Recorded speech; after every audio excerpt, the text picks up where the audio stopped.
C'est un fantôme. Danny Fantôme. Yo, Danny Fantôme est tout juste ado. Ce générique est toujours aussi naze. Tant de bien démarrer cette vidéo de bilan Danny Fantôme donc. Série que j'ai essayé de suivre, enfin que j'ai suivi jusqu'au bout, pour essayer d'avoir une série à la American Dragon qui pouvait donner plus, et ultimement, c'est délicat à dire si ça a réussi le pari ou pas. Dans l'absolu, je préfère un tout petit peu Danny Fantôme parce que il y avait un univers plus intéressant qui a été déployé, ne serait-ce que par rapport au personnage, mais il y avait quand même beaucoup de choses qui étaient moins frustrantes, on va dire, ultimement. Néanmoins, ayant donc fini le visionnage de Danny Fantôme, je vais vous parler, comme d'habitude, de ce qui marche et ce qui marche moins. Alors, vous commencez à être habitué avec ces vidéos bilan, j'espère. En commençant donc par ce que j'ai un tout petit peu pointé au tout début, c'est-à-dire le fait que c'est un univers assez riche et surtout que ça crée un casting très intéressant. Ça met en place au fur et à mesure un très large panel de persos récurrents qui ont tous au moins un concept intéressant pour la plupart et pour une bonne partie des caractères qui se remémorent bien. Et l'univers s'en voit assez enrichi parce que on est pris dans tous les personnages que ça crée, leur dynamique et leur but. On a différents types de méchants récurrents qui ont des motivations différentes selon, qui peuvent être plus ou moins morbides, plus ou moins simples, avec des styles qui les démarquent bien, que ce soit en termes de visuel ou de pouvoir, de combat qui est imbriqué là-dedans. Il y a une recherche assez nette là-dedans et une richesse qui se ressent beaucoup et qui donne beaucoup de valeur à ça, surtout quand on découvre ça pour la première fois et quand on voit ce que promet toute cette smala. D'ailleurs, pour une partie d'entre eux, ils ne stagnent pas et on essaye vraiment de faire cette attention aux détails dans la continuité tout au long de la série. Avec quelques X ci et là, c'est loin d'être la série qui fait le plus gaffe à tous ces détails. Mais pour une série qui a un ton de ce genre-là et qui était clairement prévue pour être la série animée un petit peu familiale, beaucoup plus centrée enfant, de la semaine à chaque fois, je trouve qu'il y a ce souci, cette attention en détail, comme je l'ai dit, pour vraiment que le spectateur se sente impliqué dans les nombreux points d'évolution qui sont posés ci et là régulièrement. À un moment donné, il y a Paulina qui devient complètement folle amoureuse de Danny Fantôme. Ben, on n'oublie pas ça. C'est un truc qui va être récurrent tout le long. Va y avoir un détail qui se passera avec Jazz dans un épisode qui me plaît pas des masses, mais ce détail-là, on l'oubliera pas pour un autre épisode où il apparaîtra plus tard. Va y avoir beaucoup de soucis de ce genre-là qui aident beaucoup à récompenser le spectateur attentif. Et ça vaut beaucoup. Et ça nous donne même un statu quo en expansion plus que satisfaisant. Parce que, je le redis, les personnages évoluent, leurs liens évoluent, mais la situation globale de cet univers et ses enjeux évoluent. Au début, les gens, ils savent pas, enfin, ils pensent pas que les fantômes existent de façon claire, directe, mais à un moment donné, il va y avoir un épisode où paf, ça va leur tomber sur la gueule, ce sera complètement public, ils pourront pas le nier, et ça va aussi mettre en avant la présence directe de Danny Fantôme, et maintenant ce sera une personnalité publique. Danny qui se découvre au fur et à mesure de nouveaux pouvoirs, vu qu'il commence vraiment très jeune, hein, c'est un fantôme depuis très peu de temps lorsque la série débute, et on joue vraiment sur ses nouvelles capacités qu'il doit apprendre à maîtriser et qu'il aide beaucoup par la suite. Ça, c'est très satisfaisant, c'est très typique pour une série de super-héros réfléchis de poser ce genre de choses, de ne pas faire stagner simplement les pouvoirs, ce que peut faire le héros central. Il y a aussi tout le monde des fantômes qui est fait au fur et à mesure, ça se sent qu'ils n'ont pas réfléchi en détail depuis le début à ça, mais vous essayez de jouer sur certains points pour que ça tienne à peu près la route, d'une certaine façon, pas forcément toutes les façons, mais voilà, cet univers est en expansion Le statu quo global est en expansion, que ce soit pour nos personnages, leurs liens entre eux, comment sont perçus ces personnages-là. Et c'est loin d'être anodin, c'est un truc qui n'est pas forcément présent dans beaucoup de séries de cet acabit-là. Dans American Dragon, à côté, le statu quo bouge pas des masses, il bouge un petit peu sur deux trois détails, mais globalement, à part un peu à la toute fin, ça n'ose pas faire grandement bouger les choses de façon très changeante autour de la plupart de nos persos centraux et de cet univers, de comment les gens perçoivent les choses. Là, ça ose le faire. Et c'est plus satisfaisant à cet égard-là. Après, il y a des points sur lesquels c'est moins satisfaisant, hein, je vous le cache pas, et on va parler tout de suite des cas négatifs, dont le plus important qui découle malheureusement de la grande diversité créée au départ, c'est-à-dire qu'il y a énormément de cas qui sont très sous-exploités, voire mal exploités pour certains. Il y a tellement de bons personnages, de bonnes configurations qui sont instaurées, que vous ne savez pas vous centrer bien sur eux, et à cause de ça, ben ça devient très très frustrant quand on sent que vous donnez le minimum syndical, voire des fois même pas. Je ne compte plus le nombre d'arcs de personnages vraiment très intéressants qui ont été instaurés et qui soient soit coupés court, soit complètement oubliés au bout d'un moment dans la série, de façon à ce que ce soit particulièrement emmerdant. Vraiment, c'est le point le plus ennuyeux pour moi parce que il y avait moyen de couper du gras. Il y a quelques épisodes qui sont complètement osef, qui ne servent à rien. Quelques méchants, quelques persos ci et là, complètement osef aussi, dont on aurait pu se passer, qui auraient pu laisser leur place à plus de développement sur ces éléments vraiment importants, les plus intéressants.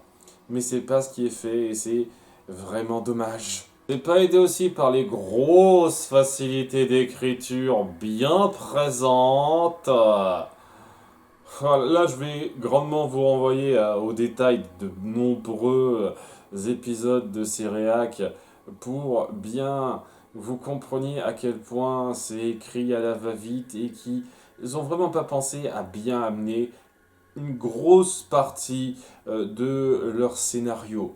Les intrigues qui marchent le plus, sur lesquelles j'ai le moins de choses à redire, ben, ce sont celles qui se donnent pas trop de complexité. Celles où c'est plus simple dans l'approche, donc ils ont moins l'occasion de foirer le truc en écrivant ça, en amenant ça n'importe comment.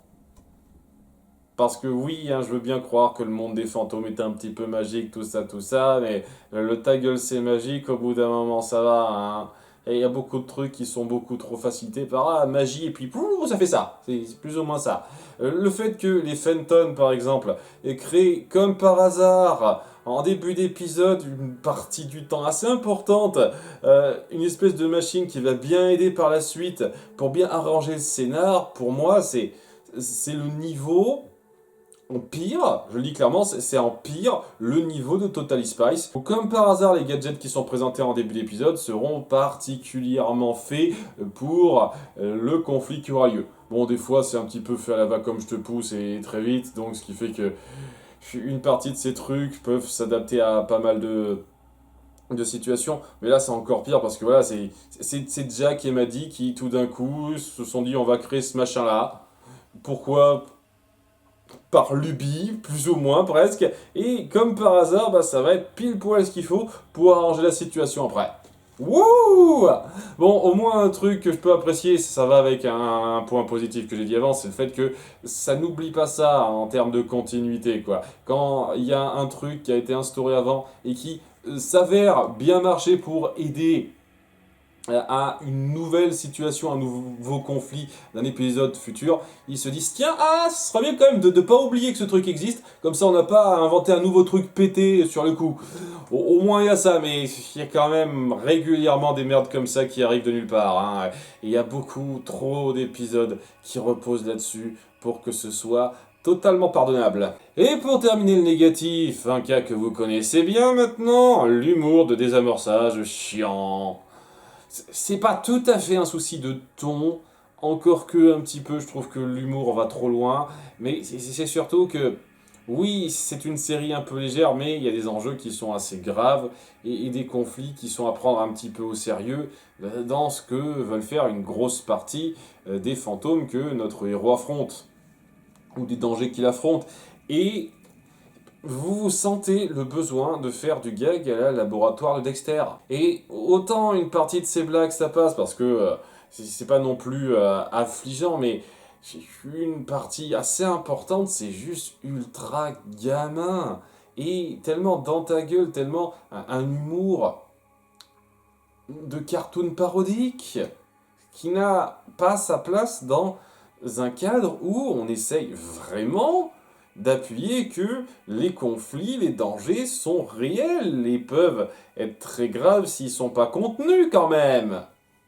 Mais on n'a pas cette présence d'esprit de se dire, écoutez, non, non, non, il faut pas qu'on aille à ce niveau de bêtises. Même si ça peut nous faire marrer de mettre le héros en slip plusieurs fois dans cette série, parce que c'est quand même un petit peu important et sérieux ce qu'on essaie de raconter quand même, quand même. Mais non, non, non, on se lâche, on s'en fout. Et c'est une preuve de plus que c'est pas une grande série qui se donne les ambitions qu'elle devrait. En tout cas, pas pour mériter d'être qualifiée d'une série incontournable en ce qui me concerne. Voilà en gros le topo du négatif et du positif. À nouveau, le positif arrive à équilibrer un peu plus le négatif. C'est une série correcte, un tout petit peu un cran au-dessus d'American Dragon, mais de vraiment pas grand-chose, de 3 fois rien. Ce qui est dommageable parce que je pense que ça avait le potentiel d'être plus que ça. Mais comme American Dragon, quoi. Je me suis tapé un petit peu les deux mêmes à la suite en réac, à un certain degré. Bon, on va parler maintenant des top meilleurs pires, en commençant par les arcs, entre guillemets. Danny Fantôme. Comme je l'ai dit, il y a quelques continuités filées ci et là qu'on pourrait qualifier d'arcs. Mais moi, ça me paraît un petit peu léger dans l'absolu, hein. Le truc le plus poussé, j'ai envie de dire, c'est le combat contre Vlad et tout le carré amoureux autour de Danny. Qui va-t-il choisir, même si c'est un petit peu évident au fur et à mesure qu'on avance. Mais ouais, j'estime que ça mérite pas vraiment d'être mis à part ça. On va plutôt faire saison par saison. Je pense que ce sera plus simple et je vais vous faire ça vite, hein. La moins bonne, c'est la 3. Alors, on sent qu'ils avaient plus trop le budget, qu'ils ont fait un peu trop de trucs à la va-vite. Ils ont essayé d'instaurer de nouvelles configurations qui n'étaient pas mauvaises du tout, assez cool en soi, mais ils n'ont pas su les exploiter au mieux, clairement pas. Surtout quand on voit l'épisode de fin suivant saison 1, numéro 2, saison 1, parce que c'était un peu plus court que la 2 et que il y avait un peu moins d'ambition dans la plupart des épisodes. Il y a quand même des trucs qui me plaisent beaucoup dans la saison 1, ça a su mettre en place une grosse partie des persos récurrents et pour une partie importante d'entre eux, eh ben ça passait assez crème, les concepts passaient bien. Donc ça, cette valeur-là, mais oui, la meilleure c'est la 2 en dépit des problèmes qui sont pas non plus anodins dans une partie des épisodes, parce qu'il y avait les ambitions, des conflits. On a trois doubles épisodes dans cette saison 2 qui sont un peu inégaux, mais qui envoient beaucoup de lourd dans les intentions et dans les conflits à un certain degré. C'était assez bon et c'est cool de voir une série aller plus loin dans l'ambition. Et peut-être que la saison 3 aurait pu poursuivre cette ambition si elle avait eu plus de budget, si on avait passé plus de temps dessus. Ça vient pas forcément que les créateurs, hein, ça peut aussi être les producteurs qui ont voulu moins payer, et qui ont voulu couper court à ça, que voulez-vous, hein. Mais oui, la 2 est la meilleure. La 1 était une introduction acceptable, tout à fait sympathique. Et la 3 était assez bof. Hein, on aurait pu faire pire, mais on aurait pu faire mieux. Danny Fantôme. Pour les personnages secondaires, on en a beaucoup dans l'absolu, entre tous les alliés, les collègues de classe, etc., etc. Il y en a qui passent très bien, d'autres qui sont acceptables sans plus, et d'autres qui sont un petit peu lourds. Il y en a qui sont assez osef, comme Quan et Star par exemple. C'est vraiment des extensions d'autres persos qui de base sont pas les meilleurs qui soient. Mais bon, ils sont complètement osef. Donc voilà, mes préférés. Enfin, j'hésite un petit peu qui est ma préférée là-dedans parce que les deux se valent et les deux sont tout aussi frustrantes l'une que l'autre, on va dire. Donc voilà, elles sont ex aequo, c'est Valérie et Dany. Danny Phantom qui apparaît à la fin de la saison 2 et qui a un rôle vraiment très limité.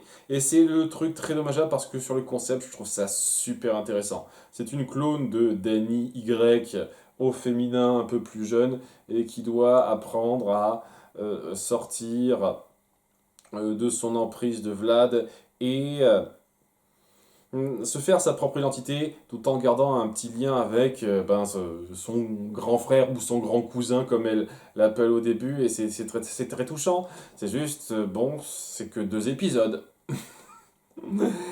C'est dommageable, mais ce qu'on voit d'elle, c'est vachement touchant. Hein. J'apprécie beaucoup le peu qu'on la voit. Et Valérie, c'est un peu pareil. Hein. Sur le concept, je l'adore le personnage. On la voit un petit peu au début et c'est un peu une victime des combats de Dany contre d'autres fantômes qui s'en fait une espèce d'ennemi juré à un certain degré, mais qui apprend un petit peu à évoluer de ça. Parce que bon, elle s'en prend en fantôme, mais c'est quand même quelqu'un de bien qui essaye de faire ce qui est juste, même si elle est manipulée. Il y a beaucoup d'éléments qui sont très intéressants autour d'elle, et il y a des moments qui sont assez touchants lorsqu'on prend la peine de se centrer sur elle, mais une fois de plus, c'est très rare. Hein. Je ne vois que 3 épisodes tout le long de la série où on se centre vraiment sur elle, voire 4. Et après, soit elle est vraiment en très second plan, soit on s'en fout d'elle. Il y a tellement d'épisodes où toute la classe, toute l'école de Dany et compagnie est impliquée et où elle n'apparaît pas, elle n'est pas là. Elle est en congé maladie et c'est 6 mois sur 9 apparemment Valérie dans son école, je sais pas.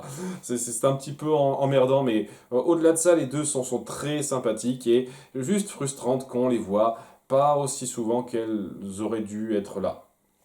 Et bon, le moins bon, c'est Jack, le papa Fenton, qui a 1 ou 2 épisodes où il brille de façon satisfaisante. Je lui alloue ça, mais ça compense pas toute la merde autour du gars. Et le fait que c'est celui qui pâtit le plus du troisième point dont j'ai parlé négatif, c'est-à-dire l'humour de désamorçage de merde.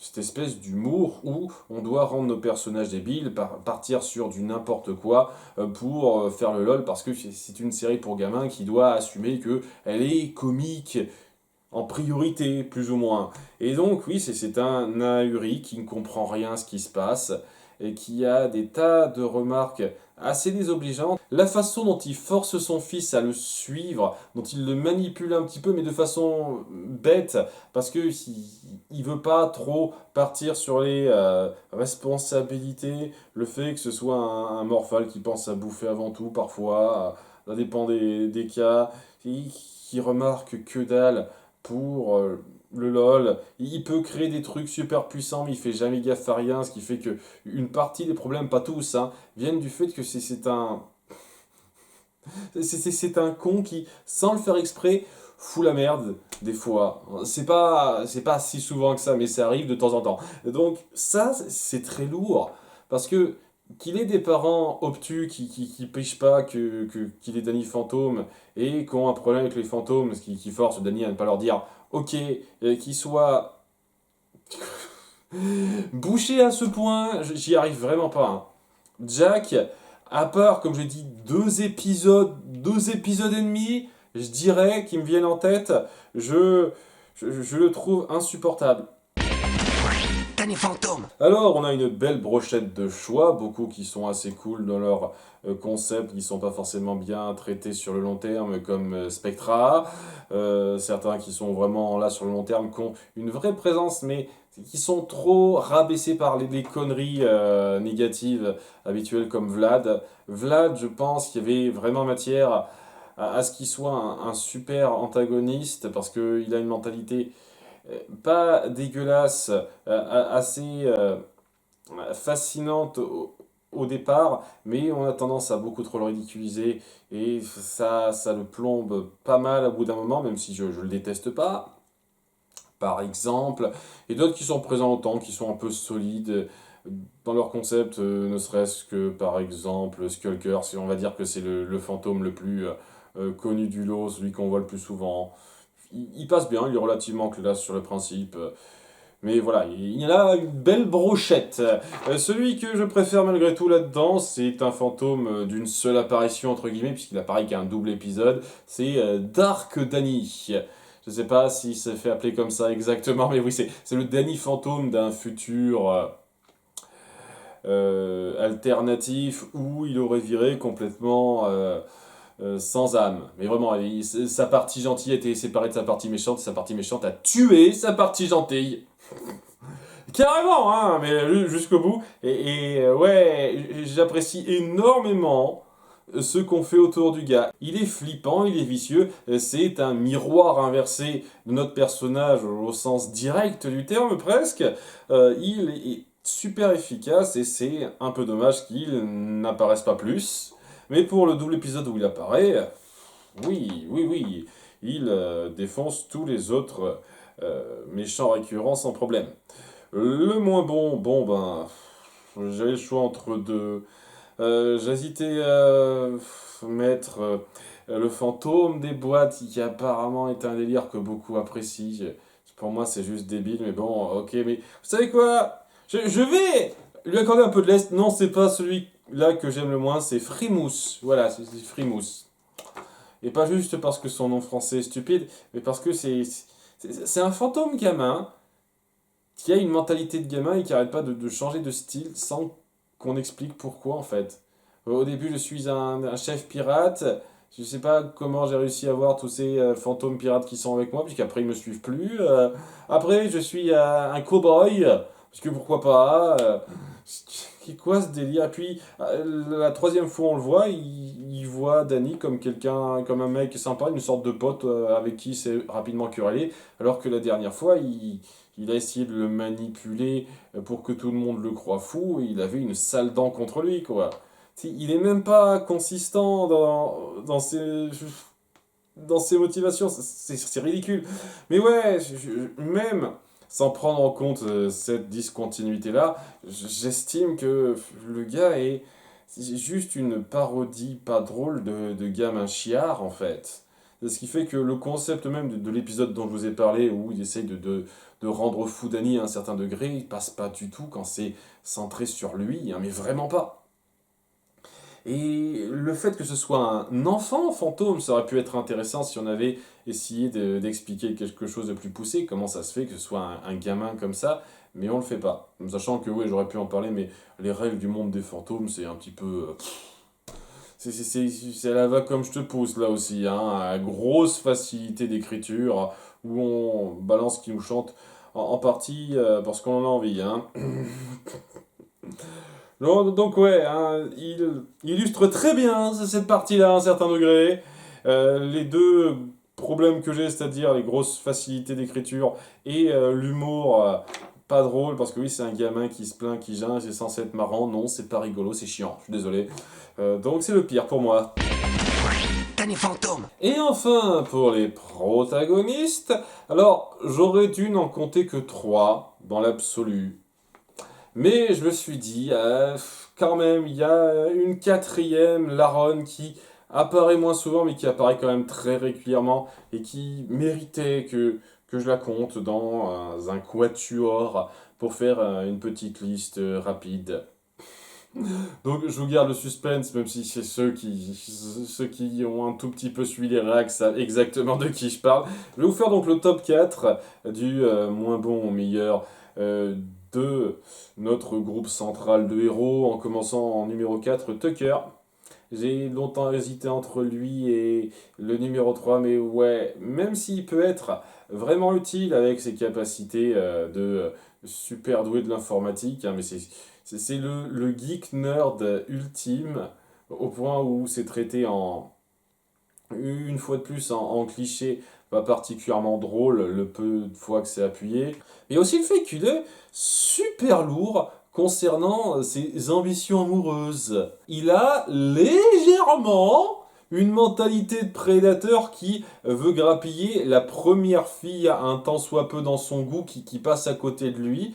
Et son approche par rapport à ça est très vite saoulante et un peu discutable en fait, hein. Ça aide pas à beaucoup l'apprécier cette partie-là.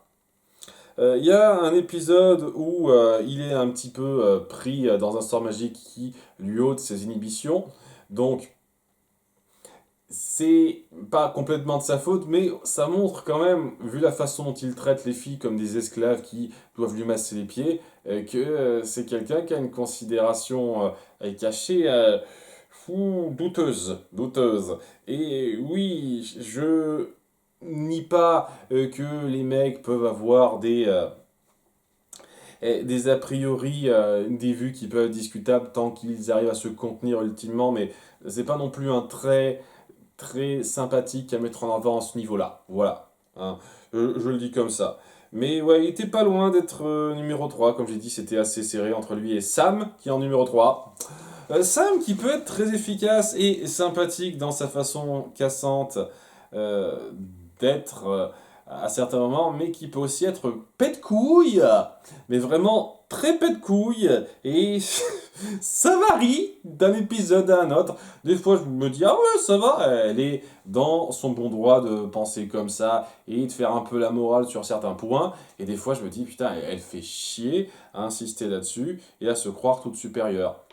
C'est consistant dans le fait qu'elle a vraiment cette tendance à être engagée très dans la lutte pour faire valoir ses opinions, mais la façon dont on appuie ça, c'est quand même un petit peu important. Et il y a des fois où c'est beaucoup trop poussé, et il y a des fois même elle est un petit peu imbuvable en faisant ça, ne serait-ce qu'en faisant la leçon à Dany à quelques reprises, ce qui est malvenu parfois quand Dany doit subir ce qu'il doit subir en tant que Dany fantôme. Et je trouve par exemple qu'elle prend trop peu le temps de prendre du recul par rapport à ce que ressent Dany par exemple.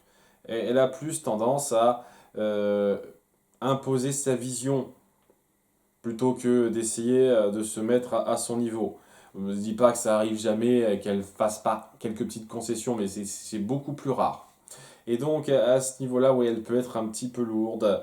Je trouve que la relation entre elle et Dany passe tout à fait correctement. Quand ça se termine entre deux, je ne trouve pas que ce soit déconnant. Mais je pense que ça aurait été plus satisfaisant si il y avait un meilleur équilibrage dans ce que l'un concède à l'autre et inversement. Et c'est pas tout à fait le cas. Donc oui, en numéro 2, je mets Dany, le héros principal, qui, un peu comme Jack Long à un certain degré dans American Dragon, est le jeune adolescent qui veut profiter de la vie en devant suivre ses devoirs. Néanmoins, je dois avouer que c'est plus satisfaisant que Jack, parce que Jack avait tendance à partir un peu trop souvent dans des petits délires perso égoïstes, là où Dany, ça arrive moins souvent et de façon plus compréhensible.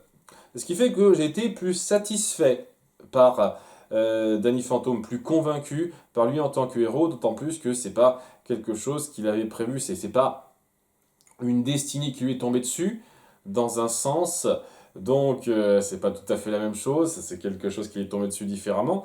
Euh, de fait, ça a plus de valeur de le voir se battre alors qu'il n'y est pas obligé, qu'il n'a pas de devoir précis qui lui incombe dans cette configuration. Il est donc plus convaincant, plus méritant en tant que héros principal par rapport à Jack Long, et malgré ça, ça l'empêche pas de faire un peu des conneries, de pas être parfait. Mais franchement, je trouve que à quelques détails près, sauf quand le scénario veut le ridiculiser stupidement, mais c'est pas de sa faute à lui, et ben il passe nickel en tant que héros principal. Voilà. Néanmoins, je préfère un autre personnage central qui s'est un peu forcé à être central au fur et à mesure, c'est Jazz, sa grande sœur. Bon, ça ne surprend personne parmi ceux qui ont suivi les réacs avant. Oui, Jazz est le perso le mieux écrit de la série pour moi, le plus satisfaisant, même si bon, il y a un ou deux épisodes où on l'exploite assez mal, et pas mal de cas où je trouve qu'elle aurait pu être plus exploitée justement parce que euh, il y a quand même un développement très intéressant autour d'elle sur le fait qu'elle veuille être là pour son petit frère en sachant être adulte dans son approche, c'est-à-dire ne pas le forcer. C'est assez rare de voir ça dans une série familiale de cet acabit. Il y a une vraie évolution de sa relation avec son frère par rapport à son comportement envers lui et le recul qu'elle est prête à prendre. Et ça, je respecte beaucoup, j'apprécie énormément. Ça m'a fait très vite beaucoup aimer le personnage de Jazz. Mais voilà, elle a un code moral assez clair que j'apprécie beaucoup et que j'adorerais voir dans énormément de personnes en vrai en fait, hein, chez énormément d'adolescentes de son âge ou même de jeunes adultes. Et un super modèle de personnage pour moi qui mérite tous les lauriers possibles en comparaison au reste. Après voilà, est un très bon héros, lui aussi, mais sa grande sœur est un petit cran au-dessus. Bon, ça c'est les personnages, c'est terminé, donc il ne nous reste plus qu'à parler des épisodes comme d'habitude, en commençant par le meilleur. Danny Phantom. Avant de commencer, une petite mention honorable avec le maître du temps de la saison 2, l'épisode où apparaît Dark Danny, où il y a énormément d'implications dans les enjeux, dans les conflits, il y a un développement de relations, c'est super fort. J'aime énormément ce que ça met en place, mais ça manque énormément de rigueur dans l'écriture et les facilités d'écriture, les grossièretés qui sont mises là-dedans me saoulent tellement parce que ça gâche un truc qui aurait pu être excellentissime. Et c'est pas tout à fait à ce niveau-là parce que je suis désolé, je ne peux pas mettre haut placé un truc avec des grossièretés de ce genre-là. Ah là, attention, si on ne fait pas refroidir cette sauce pimentée, au bout d'un moment, elle explosera et c'est ça qui va tuer des gens. C'est ce genre de merde, allez vous faire foutre. Hein. Franchement, c'est un détail parmi des tas d'autres dans cet épisode. Ça, je peux pas. Mais oui, super méchant principal, super développement, des enjeux qui n'ont jamais été aussi prenants à plusieurs moments. C'est un épisode qui vaut le coup, hein, mais pas au niveau d'être parmi les meilleurs, parce que je peux pas pardonner des grossièretés comme ça. Bref, en numéro 3, nous avons Esprit de famille, épisode 20 de la saison 2. Je précise que... Pour ceux qui ont suivi les racks, je vous mets l'ordre réel et pas l'ordre que j'avais fait au départ, que j'ai un peu remanié dans mes réacs. Cet épisode était censé être le dernier de la saison 2, celui où on introduit Danny Phantom, Daniel, la cousine entre guillemets qui est en fait la clone de Danny Phantom, et tout son arc vraiment saisissant, vraiment impactant. Ça appuie aussi super bien la mentalité de Vlad là-dedans, ce besoin de trouver cette espèce de famille de substitution qu'il accepte tel qu'il est, mais en allant beaucoup trop loin et en ayant un gros problème d'ego à côté. Ça c'est vraiment prenant, ça vous touche pour Danny qui n'avait pour modèle jusqu'à présent que cette espèce de faux père pour elle, qui est Vlad et qui doit apprendre à se rapprocher de Danny Y. Ça c'est très touchant et je pense même que ça aurait pu être mon numéro 1 si on avait pris plus de temps de développer cette partie-là, pris plus de temps pour montrer ces mentalités-là et pas un quart de l'épisode à faire du drame un peu osef avec Sam et Tucker que j'ai pas apprécié plus que ça. Voilà, c'est ce qui fait que c'est seulement la 3e place. Et c'est dommage, hein, je pense que sans cette partie-là, ça aurait été masterclass, mais c'est pas tout à fait à ce niveau-là. Mais c'est quand même très très bon et ça mérite la 3e place. En 2e place, nous avons le retour du roi des fantômes. Il y a une espèce de gros méchant fantôme puissant qui réapparaît, dont j'ai oublié le nom parce que... Enfin, il est un petit peu impactant dans la portée des pouvoirs, en termes de personnalité, c'est vraiment le gros bourrin qui dit « Oh, je suis trop méchant, je contrôle tout !» Ce qui fait que ça me marque pas autant qu'un Dark Danny par exemple. Mais oui, la portée de ses pouvoirs, comment ça affecte le monde qu'il attaque dans ce double épisode est vraiment fort. Et contrairement à un certain double épisode dont on parlera plus tard, ça s'est vraiment joué sur les personnages impliqués là-dedans et qui ont pour une grande partie d'entre eux un vrai rôle à jouer. Valérie déjà, mais aussi Vlad qui est pris là-dedans, qui essaye de manipuler un petit peu à sa guise, mais qui est un petit peu obligé de vrai avec Danny à un moment donné. Danny qui grandit beaucoup de cette confrontation, parce que c'est un adversaire comme il n'en a jamais affronté avant, en termes de portée, de puissance. Et donc, avec tout le monde qui essaye de se liguer ensemble contre ça, parce qu'il y a les Fenton, il y a la famille de Valérie, il y a Vlad, qui essaye de lutter ensemble contre ce truc-là. Il y a vraiment la force de l'échelle et qui transparaît à fond là-dedans, avec ce moment assez satisfaisant, qui aurait pu être un peu plus fort si ça avait pris plus le temps, mais assez satisfaisant, où Danny fait appel à ses anciens ennemis pour lutter avec lui, afin de se débarrasser de cette menace pour tout le monde. Parce que c'est une menace pour tout le monde, hein. C'est le maître des fantômes qui leur a tellement fait peur qu'ils l'ont enfermé, quoi. Ils se sont tous battus contre lui, parce qu'il leur a fait tous peur, et il parvient à les galvaniser ensemble pour arriver à accomplir ce qui n'a pas été accompli avant. Enfin si, j'imagine qu'il l'a enfermé, ça a déjà été accompli avant, mais c'est avec difficulté, j'imagine. Ça c'est fort, et ça se termine même pas sur une note joyeuse parfaite, puisqu'il y a cette espèce de fin aigre douce, où il y a Vlad qui tire son épingle du jeu en profitant de la faiblesse de Danny après son combat intense. Je trouve qu'il y a énormément de moments qui aident beaucoup à appuyer que c'est un moment pivot de personnage. On donne vraiment tout l'impact que ça mérite. Et je trouve que c'est l'épisode qui a le moins de fioritures à ce niveau-là. Je trouve que le maître du temps aurait pu être meilleur que ça, et si ça n'avait pas été écrit avec le cul sur une partie de ces éléments. Là, bon, étant donné que c'est une approche très simple, juste on attaque le monde des humains, faut se défendre, bah, ils ont moins l'occasion de chier dans la colle. Ça aide, ça aide. Et enfin, en numéro 1, la conscience de mon frère. Un épisode simple dans un sens, mais j'apprécie énormément deux choses. J'apprécie énormément le personnage de Spectra qui, dans sa première apparition, est vraiment flippante dans son apparence, dans ses capacités, dans ses aspirations. Ses aspirations en deux sens, même si j'ose dire. Et l'évolution de Jazz, justement, dont j'ai parlé, qui va découvrir enfin c'est pas si long que ça, hein, l'épisode 9, que Danny est un fantôme. Et qui, plutôt que de le confronter directement à ça, va avoir une approche un peu mature et comprendre qu'il ne faut pas le brusquer en lui laissant son espace, mais en étant avec lui en fait.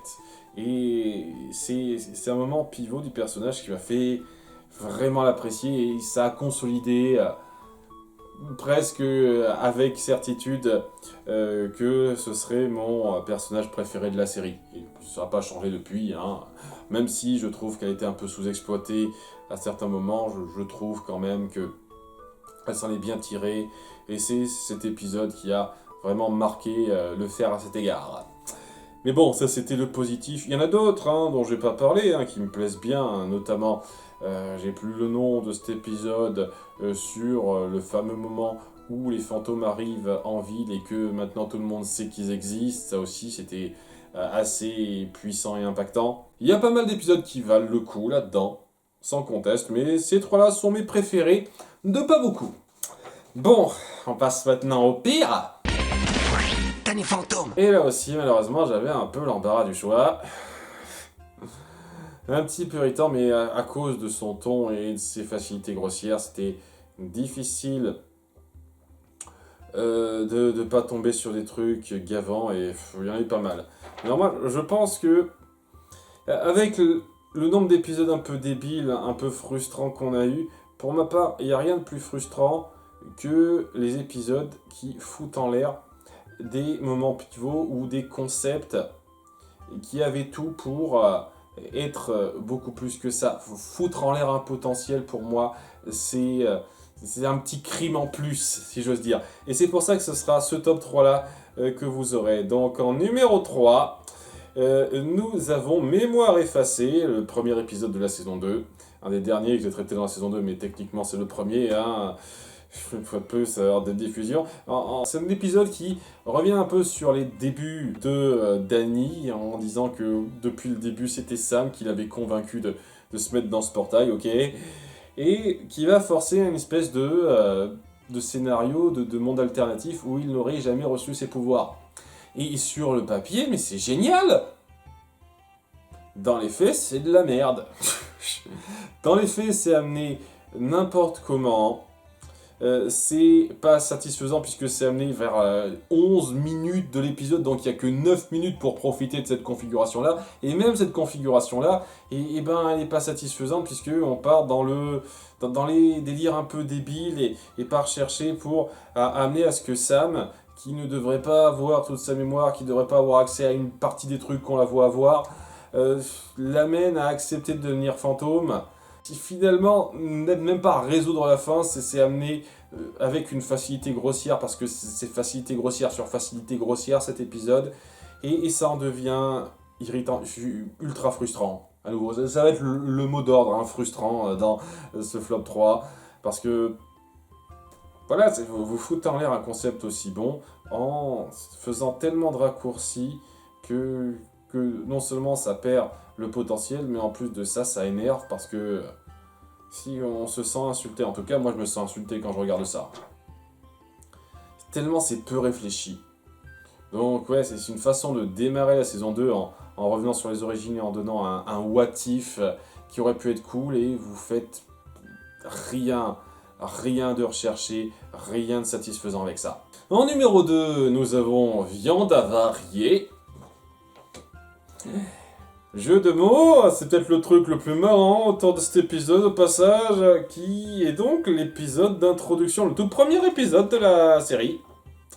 C'est vraiment, hein, si je devais me faire une idée sur la première impression, j'aurais trouvé cette série naze. Mais vraiment naze. C'est censé être l'introduction de Danny, de ses pouvoirs. C'est présenté à la va-vite.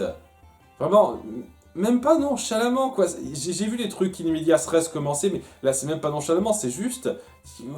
Il faut le comprendre que c'est censé être le premier épisode, hein. Parce que ça se ressent à peine.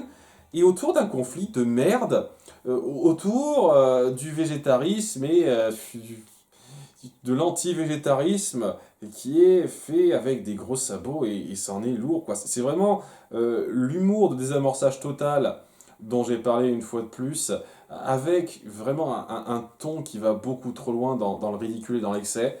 Ce qui fait que le conflit en lui-même, il n'a aucun intérêt, puisque le personnage, c'est une cantinière qui aime qu'on bouffe de la viande, et à côté, il y a Sam qui aime pas qu'on bouffe de la viande, et Tucker qui aime qu'on bouffe de la viande. Mais de façon tellement caricaturale, c'est pas drôle, c'est juste ridicule.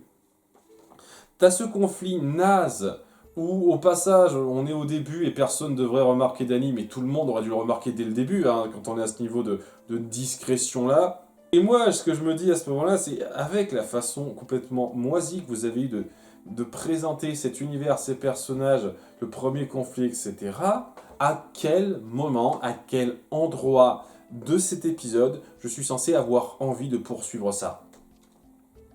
Je veux dire, même s'il fallait voir ça d'un point de vue ultra méga comique à la laboratoire de Dexter, une fois de plus, ça vole pas haut, c'est difficile de me faire sourire un tant soit peu avec ce niveau vraiment ras des pâquerettes. Il n'y a que Jazz qui sauve un chouïa l'épisode en montrant un petit peu sa responsabilité et son petit conflit parental par rapport au traitement de Danny, que j'ai apprécié, mais c'était très rapide, quoi. C'était genre 30 secondes de l'épisode, quoi. C'est pas suffisant pour rattraper grand-chose, hein. Mais ouais, j'avais hésité entre celui-ci et le suivant pour la place numéro 1, parce que le pire pour moi, c'est la planète fantôme, hein, l'épisode de fin. C'est un épisode avec beaucoup d'ambition, enfin, dans les enjeux, c'est un épisode avec de l'ambition. Voilà, beaucoup... J'estime que par rapport à d'autres doubles épisodes, même quelques épisodes simples, c'est pas tout à fait à ce niveau-là, mais il y a quand même de l'ambition. Il y a une comète qui sort de nulle part, qui s'apprête à foncer sur la Terre. Il faut l'empêcher d'y arriver. Seulement, c'est une comète anti-fantôme, parce que voilà, il existe une espèce de matériau anti-fantôme que vous sortez de votre cul pour bien arranger votre délire. Déjà, de base, ça vient de nulle part, et vous vous dites, ok, si ça peut bien tenir 2 épisodes, non, ça c'est un épisode. Parce que pendant la première partie, on amène un conflit forcé avec un nouveau groupe anti-fantôme qui met sur les plates-bandes de Danny et le fait super vite abandonner ses pouvoirs, de façon pas du tout satisfaisante, pas suffisamment une seule seconde poussée pour que ce soit crédible. Et on doit accepter ça. On doit accepter les nombreux raccourcis grossiers et nazes que vous foutez dans cet épisode. Du début à la fin, hein, parce que voilà, c'est forcé dans la première partie, dans la seconde, ça est tout autant. Tout en foutant en l'air énormément de super concepts qui ont été très mal exploités, voire à peine montrés. Il y a des tas de persos qui auraient pu être très impliqués dans le conflit mis en place, qu'on voit que 5-6 secondes. Vraiment, hein, ils ont juste un rôle d'apparition, ils parlent pas parce qu'on les emmerde. Si vous couplez à ça, en plus, donc les grossièretés, l'humour bas de plafond, il y a Danny qui se retrouve en slip, c'est pas drôle, hein, je suis désolé. Hein. J'ai plus 5 ans, hein, je trouve pas ça marrant. Hein. Vous vous retrouvez avec quelque chose de pas fameux, mais qui aurait quand même pu être un tout petit peu rattrapé par ces enjeux qui sont pas bien montrés.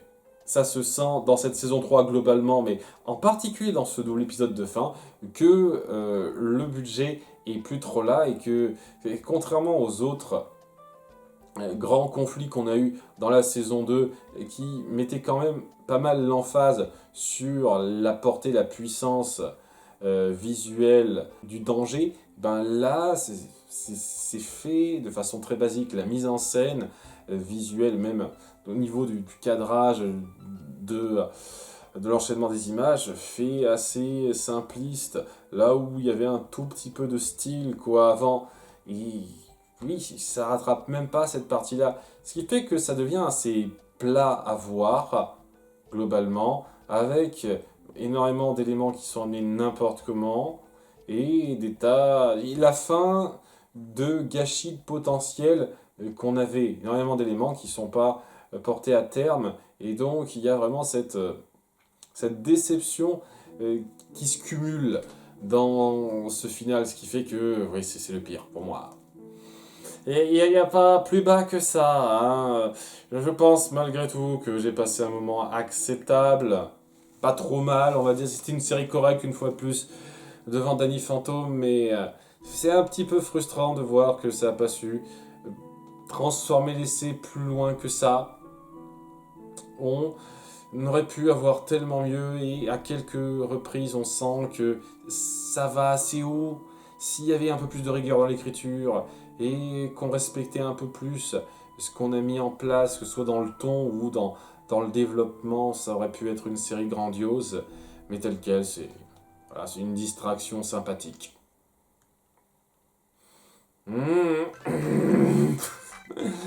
Voilà le topo, à bientôt pour les futurs réacs qui viendront pas avant 2-3 semaines, hein, je vous le dis tout de suite. Bye.